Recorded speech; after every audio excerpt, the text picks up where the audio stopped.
Ayan, kumusta kayo? Talaga namang magluluto tayo na paksiw overload. Ibang version ng paksiw overload ang gagawin natin ngayon kasi nakabalot ito sa dahon ng saging. At siyempre, bago natin mabuo yung paksiw, punta muna tayo palengke. Bili muna tayo ng isda. At ito nga, napili kong isda, itong isdang karaho.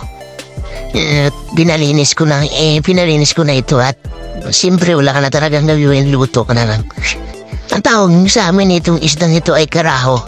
Comment na lang tayo kung anong pangalan ng isda ay tawag sa inyo. Sa amin sa probinsya tawag dito karaho.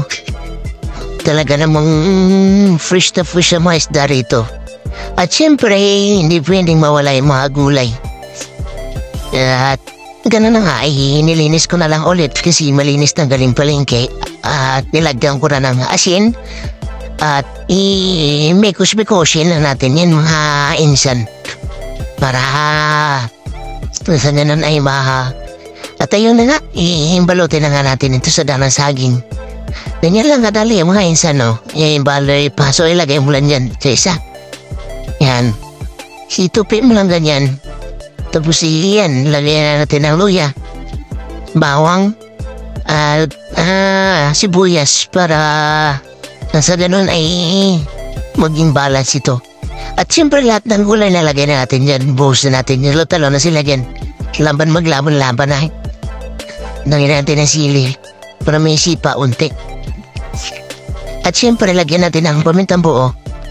Pwede at ito sampalok para overload masyado yung natin dito. Paksiw. Lagyan natin sampalok at seasoning para magiging balance yung lasa. Patis lang ito ng patis dito.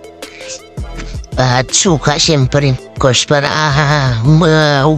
tumagal ang paksiw natin. 2 araw pwede pang kainin ito. Tsaka isang cup ng tubig. Takpan naman ng ilang minuto. At ayun na nga. Ayan na talaga namang luto na ating paksiw na overload. Yan lang kanali mga insan. Luto na ito. Talaga namang ayan, talaga si Muiboy nakaabang na lagi sa mga niluluto natin. Talagang alam na alam niya, napakasarap talaga niluluto natin. Kawawa na naman ang rice nito pag ayun na nga. Tapos na ito at maraming salamat sa pagsuporta sa ating munting channel. Ako'y mag-ingat kayo lagi. Salamat!